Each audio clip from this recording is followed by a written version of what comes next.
और सभी साथियों, आप सभी को जोहार। हम लोग एक्टिविस्टों की सभा में है आज, और हर आदमी अपने में एक आग है। आज ये 2005 से लेकर 2023 तक उस कारवां से लोग जुड़े हैं, तब ये हम लोग विभिन्न जिलों के लोग आज यहाँ बैठे हैं। और वैसे कानून की बात आज हम लोग कर रहे हैं जो कि 8 मई 2020 के बाद से झारखंड में निष्क्रिय हो गया है। 8 मई 2020 को श्री हिमांशु शेखर चौधरी जी का कार्यकाल पूर्ण हुआ था, और उसके बाद से झारखंड राज्य सूचना आयोग में कोई भी सूचना आयुक्त नहीं है। तो मैं जो चीजों को लोग जानते हैं उनको मैं रिपीट नहीं करूंगा, या जो बातें आ गई हैं उनको मैं रिपीट नहीं करता हूं, और मैं समाधान पे बात करता हूं। जैसे कि इधर से बात आई कि हमारे ऊपर केस हो जा रहा है, उससे बचाव का क्या उपाय है। आप आरटीआई एक्ट 2005 को पढ़ेंगे तो उसमें धारा 21 लिखा हुआ है स्पष्ट कि अगर सद्भावपूर्ण आपने कोई कार्य किया है तो उस पर आपको वाद से भी संरक्षण है। जैसे ही लगता है कि आपके ऊपर कोई मुकदमा आया, जैसे ही लगता है कि आपके ऊपर कोई कंप्लेन है, कोई आपको फंसा रहा है, तुरंत एक अर्जी दीजिए धारा 21 की उसी कोर्ट में। आप जमानत के लिए भी अप्लाई कर रहा है तो धारा 21 का कोटेशन दीजिए। इंफॉर्मेटरी फाइल कीजिए अपने जिला के सीजीएम कोर्ट में, और उसमें आप धारा 21 को लगाइए। आपको निश्चित रूप से आपका केस में आपको लाभ मिलेगा, क्योंकि आप जो सद्भावपूर्ण कार्रवाई कर रहे हैं आरटीआई में, अगर आपने मान लीजिए एसडीओ साहब के ऊपर आरटीआई लगाया और एसडीओ साहब के कलर के द्वारा आपके ऊपर कोई केस हो रहा है, एसडीओ साहब के द्वारा आपके ऊपर कोई केस लाद दिया गया है, तो केस ही नहीं चलेगा, क्योंकि यहाँ पर आपका धारा 21 आपके लिए कवच कुंडल का काम करेगा। लेकिन हम लोग तो वहां जानकारी नहीं है।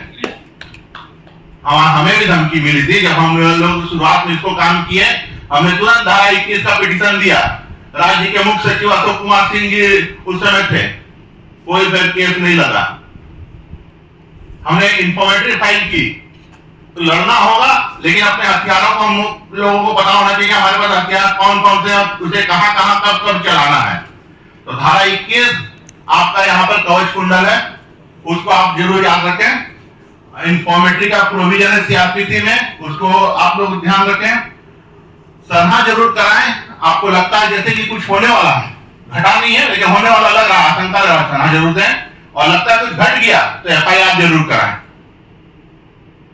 क्योंकि आपका बचाव के ये 4 माध्यम है। ये 4 माध्यम को आपको सीखना होगा, धारा 21, इंफॉर्मेटरी, सराहना और एफआईआर।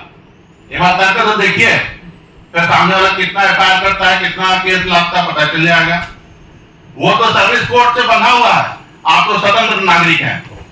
आपके लिए तो पूरा भारतीय संविधान का भाग 3 खुला हुआ है, जो आपका मौलिक अधिकार है, जिसके लिए उच्च न्यायालय को अनुच्छेद 226 और सर्वोच्च न्यायालय में आप डायरेक्ट जा सकते हैं। अनुच्छेद आपको वहां पर 32 मिला हुआ है। तो इतना अच्छा प्रोविजन किया, लेकिन उसको जानना होगा, उसको पढ़ना होगा। 5 तरह के रीट हैं।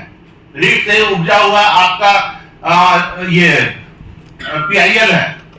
वही भाग 3 में जितने आपको मौलिक अधिकार है उनसे उन्हीं को समाहित किया हुआ है। ह्यूमन राइट प्रोटेक्शन एक्ट 1993 है, जो कि आपको ह्यूमन राइट देता है, मानव अधिकार, मानव को मानव होने के लिए अधिकार। तो इन सबको क्लब कीजिए, संकलन कीजिए, यह आपका प्रोटेक्शन है। मुझे लगा कि इसे बताना चाहिए साथियों को, क्योंकि वो फील्ड में काम कर रहे हैं।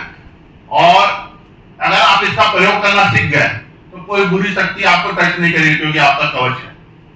दूसरा, मैं स्वागत करता हूं रेणुका तिवारी जी का। उन्होंने एक अच्छा प्रस्ताव दिया है इस मीटिंग में कि हम कुछ केस स्टडी को प्रकाशन करें अपने साथियों का। तो कई केस स्टडी आया, तो इन्होंने अपना वो प्रस्ताव रखा है, मैं इनका समर्थन करता हूं कि हम लोग उसको एक बुक के रूप में लेके आए, तो वो एक समाज के लिए इनिशिएटिव होगा। क्योंकि आज सूचना का अधिकार अधिनियम 2005 को 18 साल हो गए, वो वैधता प्राप्त कर लिया है अपना, अब वो व्यस्त हो गया है। तो आपको लिटरेचर राजीव जी, जो चीजों का आज हमने आपको बताया, अगर ये जन जन तक पहुंच जाए, ये कार्यक्रम चल रहा है, तो सोचिए कोई अधिकारी की हिम्मत नहीं होगी आपके ऊपर केस करने का, कोई आपको डराने नहीं जाएगा, समय लगेगा आपको। तो इन चीजों का व्यापक प्रचार जरूरी है। आधा घंटा। तो आप साथी आए, मुझे बहुत अच्छा लगा, कहने को बहुत बातें हैं। हमने इसका सेक्शन 2 बहुत इंपॉर्टेंट है आरटीआई एक्ट में। आप किसी भी ये कोई भी काम है जो सरकारी निधि से हो रहा है, आप उसका निरीक्षण कर सकते हैं। झारखंड का पहला निरीक्षण हमने किया सड़क का, सिमडेगा की सड़क थी, पीएमजीएसवाई की सड़क थी, एकदम उसका आप लोक प्राधिकार के साथ हमने उसका निरीक्षण किया, उसका रिपोर्ट किया, एनपीएम दिल्ली तक आके उसकी जांच की, ठेकेदार ब्लैकलिस्टेड हुआ। आप सिल्वर नमूना ले सकते हैं, आप सर्टिफाइड कॉपी ले सकते हैं, बहुत ताकत है आरटीआई में, लेकिन उसका एजुकेशन आपको सीखना होगा, उसको थोड़ा ढंग से पढ़िए और अपने लोगों से चर्चा कीजिए और नई पीढ़ी को तैयार कीजिए, क्योंकि हम इस लाइन पे आ गए हैं और अब हम भ्रष्टाचार को बर्दाश्त नहीं कर सकते हैं, कुव्यवस्था को बर्दाश्त नहीं कर सकते हैं। हमें अलग गलत होता दिखते साथ ही हमारा खून वहां पर फैलता है। उन चीजों को संकलित करने की जरूरत है। जोहार साथियों।